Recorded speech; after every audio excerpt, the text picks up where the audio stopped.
Hello and welcome to today's video. Today we are here and it's time for our race preview, or race review, I should say, for the Emilia Romagna Grand Prix, and that was a spicy one. First of all, we got to talk about Max Verstappen getting that dub. Big win. Awesome there. And also take a look at where our prediction, Sergio Perez predicted him to win. He ended up getting 11th. Not impressive, say the least there. Definitely not expected to be a wet weather race. I know there was a little bit of prediction of it, but I didn't really expect it to really rain. I mean, I was looking through the information and sort of said there's a chance, but probably not. So the fact that it was wet on the track to start over to intermediates kind of threw my prediction out the window. So there was a lot here in this race. So first of all, the start. Wild start. Hamilton on pole. Perez second. Verstappen third. Verstappen made a brilliant move on the inside of Hamilton. Perez had to drop back to third. And there was a little bit of contact, you could say, with Verstappen and Hamilton. Just slightly. Hamilton did have part of his front wing slightly broken, but not enough to really affect him. And he sort of drove off in second place, able to continue. Further back in the field, Mazepin decided to yeet Latifi into the wall pretty early on. A lot of cars were struggling for grip. Latifi sort of came back on the track and, lap 3. Really no need to be racing that aggressively. But he got put in the wall either way, Latifi did. There, a lot of cars were, spinning out warm-up laps. We had Leclerc going off, Sainz went off a few times throughout the race. So many cars struggling throughout the race on the wet surfaces. Coming towards the changeover period, there was sort of a period where nothing really happened for that long after the safety car came out for, pulling Latifi's car back. There wasn't much that happened for a while. Hamilton sort of started to catch Verstappen. They came into pit. Track started to dry out. And, they're going through lapped cars. There's a lot of, the faster cars were way faster. In this race, a lot of cars were, laps down, seconds behind. And Hamilton went to go past Russell. And Hamilton got a little bit on the wet part of the track because there was one distinct groove on the track that was, not completely just, wet. It was dry enough to use slick tires. Hamilton went out trying to get by Russell. Went off into the gravel, into the barrier. And it was definitely I was like, he just went out of the race. That's wild. I was definitely like, what just happened? Hamilton is able, he was very determined. There was an article headline where he's like, nah, I didn't think the race was going to be over. I didn't want to believe that was the end of the race.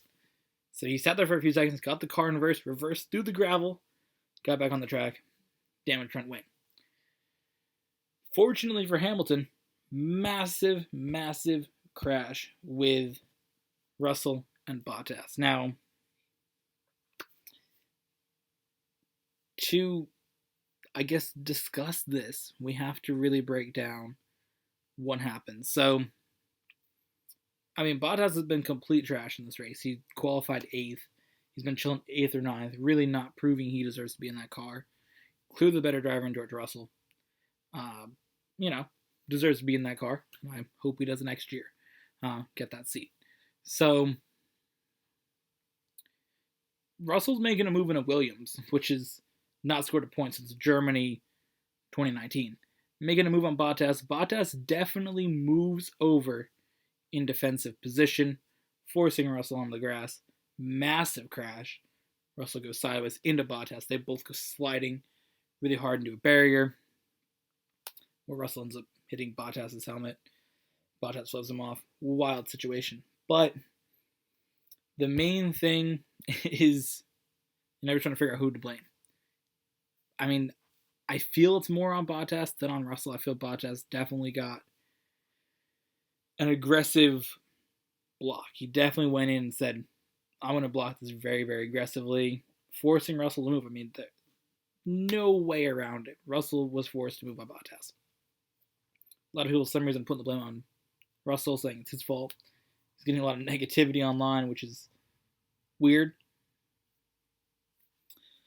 But I think overall, bad move by Bottas. Russell obviously did, make a slight mistake. He could have backed out of that a little bit if he wanted to, but you're in Williams with a chance to get points to pass the Mercedes. I think you got to try to take it. So, obviously that makes things a little spicy with Mercedes, considering that Russell's their future driver. He's definitely like the future of Mercedes.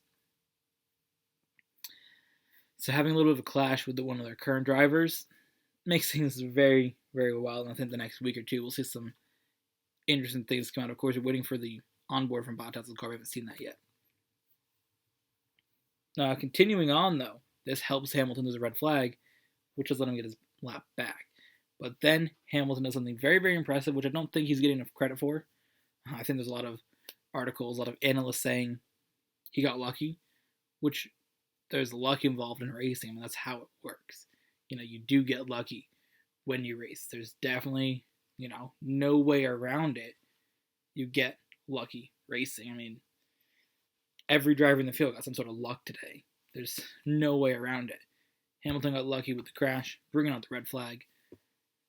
But you know what? He drove from 9th to 2nd on a track that is very, very hard to pass on.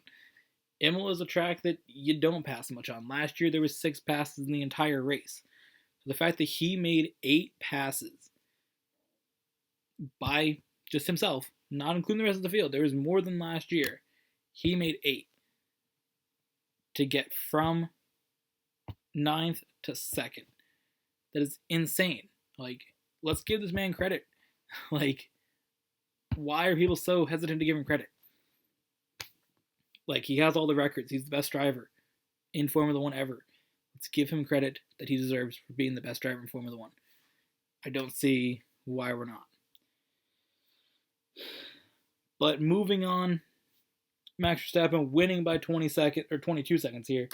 Lewis Hamilton getting the fastest lap. Lando Norris driver of the day. Taking a look at the standings, Lewis Hamilton's still in the lead, or we should say Sir Lewis Hamilton still in the lead. 44 points. Verstappen with 43. Basically, whoever got the fastest lap in that race was going to be the points leader. As Hamilton did not get the fastest lap in Bahrain, that one to Valtteri Bottas. So both Hamilton and Verstappen have they're pretty even. Each have one win. The only advantage going to Hamilton with the fastest lap. Constructors wise, Mercedes is up by 7, as basically it came to, again, who had a better race in Bahrain, which was Mercedes. Because, they each have a first and a second. So, they have that. And then basically I don't know what Perez and Bottas did there, because neither one of them got points in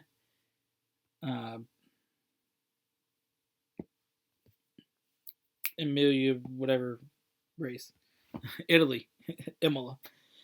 So, with Bottas getting 3rd in Bahrain and Perez getting 5th, that's where the difference is right now, constructors-wise. So, very, very interesting, though, this season. That is for sure. So, next race up is Portugal in 11 days. Portimao, that's going to be a good one. Last thing, though, to touch on news. Alonso getting points. Wow, who's excited? Every Fernando Alonso fan, who seems to be everybody. Excited about that. I think him coming back is kind of lame. The fact that, I think it's lame. Lots of times people say they retire and they come back 2 years later. Find that lame. You're retired, you're retired. Move on. Let somebody young come in and prove that they're the next one. I mean, with some washed up driver who hasn't done good since 2012 and hasn't won a championship since 2006. Fantastic. Brilliant driver. Oh my god. Can't wait. But either way, apparently he got a point because rules are weird. Apparently Kimi Räikkönen spun under a safety car, dropped to 10th, rejoined the order 8th, He should have apparently drove through the pit lane and then came out at the back of the field, which is somehow different from Perez spinning under a safety car and getting a 10-second penalty. Kimi Räikkönen should have got a 30-second penalty. Very confusing to me. I don't understand the difference. But either way, Fernando Alonso got 1 point. Can't do it on the track, so you might as well get it through penalties. So ridiculous. But yeah. Either way, that is that. So, thank you for watching. We have one more F1 video coming out for you. Talking about the Miami Grand Prix coming in 2022. So, thank you for watching. Hope you guys enjoyed, and we'll see you guys in the next one.